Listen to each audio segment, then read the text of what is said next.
your password? You wrote it down on the docs. That was your PayPal. Oh.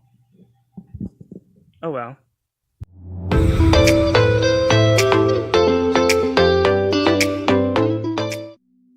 I got a new computer, a smart pen, a new printer, new gaming headphones.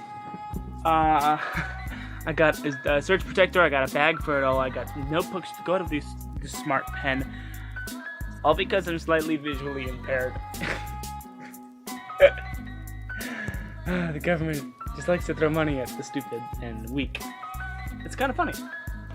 But that's not what I'm going to be talking about today. I just want you all to know that I'm going to be streaming after this video. After I'm done filming it or whatever, editing it and whatever. I'm going to be streaming this game called Dauntless, which is in this open beta, which is an awesome MMORPG, Monster Hunter type game with a bunch of different weapon classes, different play styles, a bunch of different fun and crazy monsters to go fight in parties of up to 4.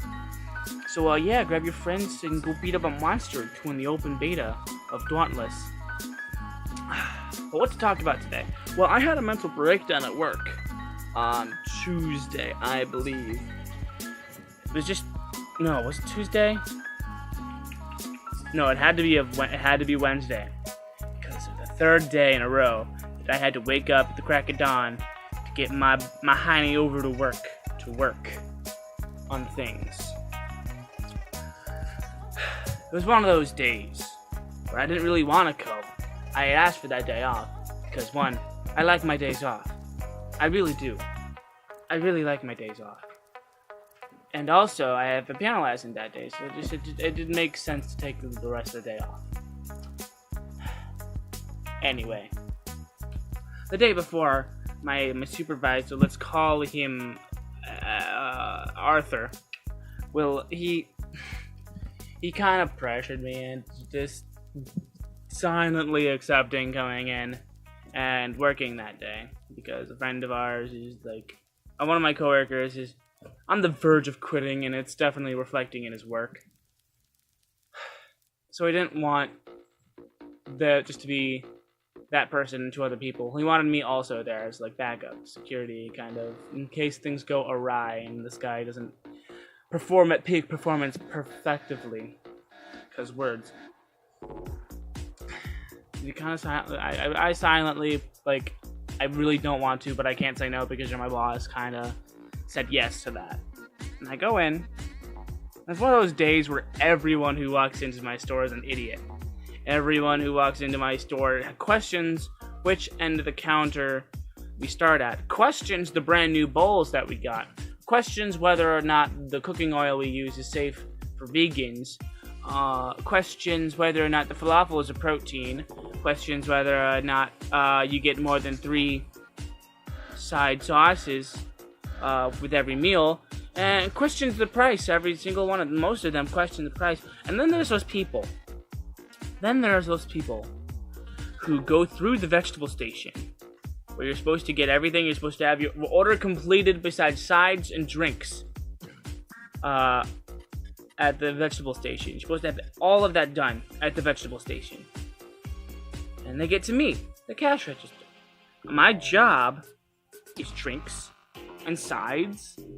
That does not, however, include sides of sauces.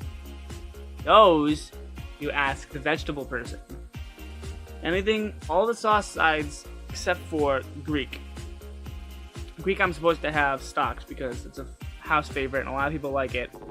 It's just one of those days where I didn't have the side of Greek stocked because it was a busy day for catering in the morning. I didn't have time to stock up the Greek sides. But more often than not, they asked for sides of the other sauces, which are on the other side of the vegetable station, farthest from me. To think that they wanted, what I had to do is I had to halt the entire line. Them doing this stalled their own progress by a minute, at the very least. Very much annoying. Very annoying. I was having one of those days. And I was visibly very not happy with this day. So a good friend of mine, O'Lannery, I'll call him. He says, Noah, why don't you go ahead and blanch the potatoes? It's a very low stress job and you need to chill out. And I was like, yeah, fine, I'll go get the potatoes from the walk-in freezer. The thing about our walk-in freezer is very slippery. We don't know why. The ground is always slippery. Wet floor of that is always very slippery. It's just a pain. But the big bucket we use for the potatoes is very big. It's a two-handed kind of bucket. So I have two hands on the bucket to lift it. And I need to open the door somehow. Well, the floor is too slippery to kind of bump it with my butt, so I get the genius idea to try to kick it down like a lawman, kicking down the door to a saloon with a bucket of potatoes. Yeah, try to do that. I open the door. Potatoes go flying onto the floor. I go crashing onto my hip, onto the floor of the walk-in cooler. I almost snap. I swear to God. I almost killed somebody that day. That day, somebody almost died at my hands. Took a quick breather in the bathroom. Cried a little. Drank some cherry coke. Died a little inside. Questioned life as we know it. Why are we here? Just to suffer. I'll leave you with that. Until next time.